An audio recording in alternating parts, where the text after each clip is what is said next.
ভারত এবার এক এমন সিদ্ধান্ত নিয়েছে যা গোটা বাংলাদেশকে চমকে দিয়েছে। এতদিন ভারতের বিভিন্ন জায়গা বিভিন্নভাবে বয়কট করে আসছিল বাংলাদেশের বিভিন্ন জিনিসকে, কিন্তু এবার সরাসরি নেওয়া হলো এক এমন পদক্ষেপ যা সবার মনেই চিন্তার পরিবেশ সৃষ্টি করেছে। ভারতের মধ্যপ্রদেশ রাজ্যের রায়সেন জেলার কেন্দ্রীয় শিল্প এলাকা মান্ডি দ্বীপের রপ্তানিকারকরা সম্প্রতি এক গুরুত্বপূর্ণ সিদ্ধান্ত নিয়েছেন, যেখানে তারা বাংলাদেশে তাদের পণ্য রপ্তানি বন্ধ করার ঘোষণা করে দিয়েছেন। এই সিদ্ধান্ত শুধু অর্থনৈতিক নয়, বরং কৌশলগত এবং রাজনৈতিক দৃষ্টিকোণ থেকেও গুরুত্বপূর্ণ হয়ে উঠেছে, যা ভারত বাংলাদেশ বাণিজ্য সম্পর্কের ওপর বড় প্রভাব ফেলতে পারে। শুধু তাই নয়, তারা বলেছেন এমন কিছু কথা যা দুই দেশের মধ্যে ভয়ানক পরিবেশের সৃষ্টি করেছে। ঠিক কী ঘটেছে সবটাই জানাবো আজকের ভিডিওতে। তার আগে কমেন্ট বক্সে হর হর মহাদেব লিখতে ভুলবেন না। সকলকে আমাদের চ্যানেল পুরাণ কথায় স্বাগত। আজকে আপনারা জানবেন আবারও কি বয়কট রব উঠল ভারতে। ভিডিওতে এগোনোর আগে সবাই অবশ্যই আমাদের চ্যানেলটি সাবস্ক্রাইব করে নেবেন।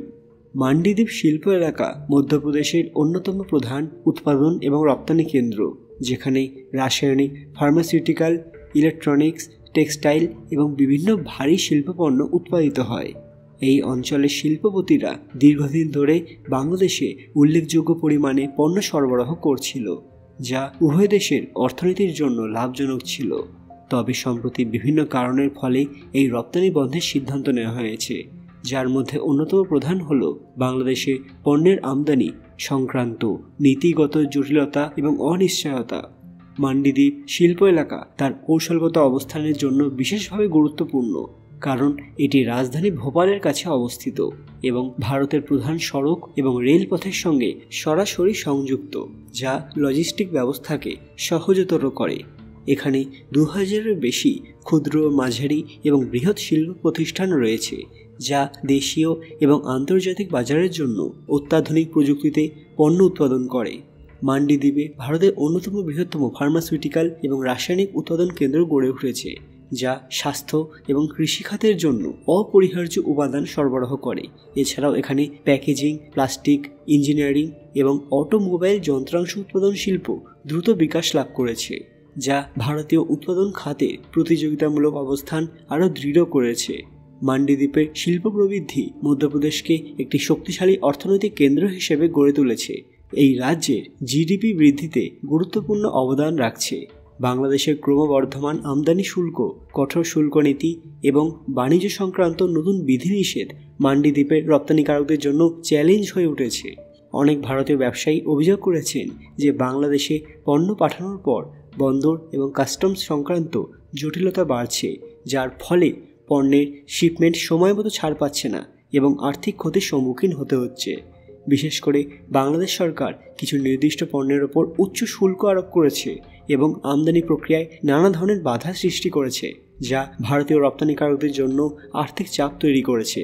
বাংলাদেশের মুদ্রা সংকট এবং ডলার ঘাটতির কারণে অনেক ভারতের এক্সপোর্টার তাদের পণ্যের অর্থ সময়মতো পাচ্ছেন না, যা ব্যবসায়িক ঝুঁকি বাড়িয়ে তুলেছে।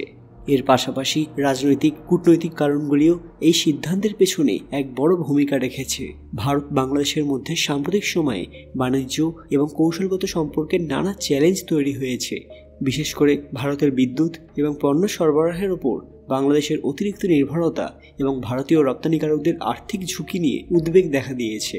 মান্ডি দ্বীপের অনেক ব্যবসায়ী মনে করছেন যে তারা যদি বাংলাদেশে রপ্তানি চালিয়ে যান, তাহলে তাদের উৎপাদিত পণ্যের জন্য আরও স্থিতিশীল এবং লাভজনক বাজার হারাতে হতে পারে।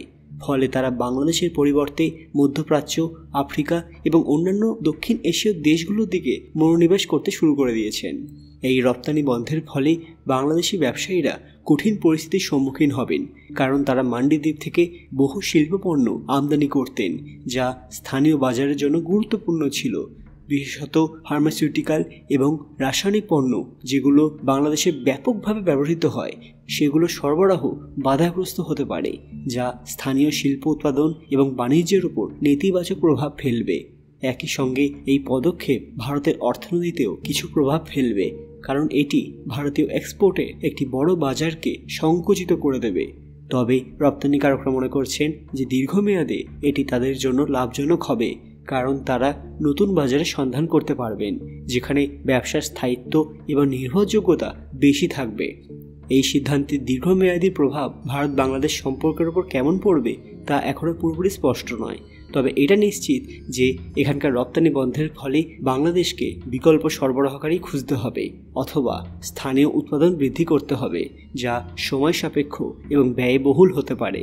অপরদিকে ভারতীয় রপ্তানিকারকরা নতুন বাজার ধরার চেষ্টা চালিয়ে যাবেন, যা ভবিষ্যতে দক্ষিণ এশিয়ার বাণিজ্য চিত্রে বড় পরিবর্তন আনতে পারে।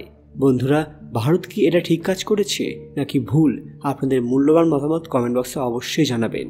আজকের ভিডিওটি লাইক করবেন এবং শেয়ার করে সবাইকে দেখার সুযোগ করে দেবেন। কমেন্ট বক্সে ভক্তির সঙ্গে হর হর মহাদেব লিখতে ভুলবেন না। আরও এরকম দরকারি আপডেট পেতে পুরাণ কথা অফিসিয়াল চ্যানেলটি মনে করে সাবস্ক্রাইব করে নেবেন। এখন আমরা শুধু মাইথোলজি নয়, ওয়ার্ল্ড নিউজেও ফোকাস করি। খুব তাড়াতাড়ি ফিরে আসবো একটি দরকারি ভিডিও নিয়ে। ততক্ষণ আপনারা এই ভিডিওগুলো দেখতে পারেন। ধন্যবাদ।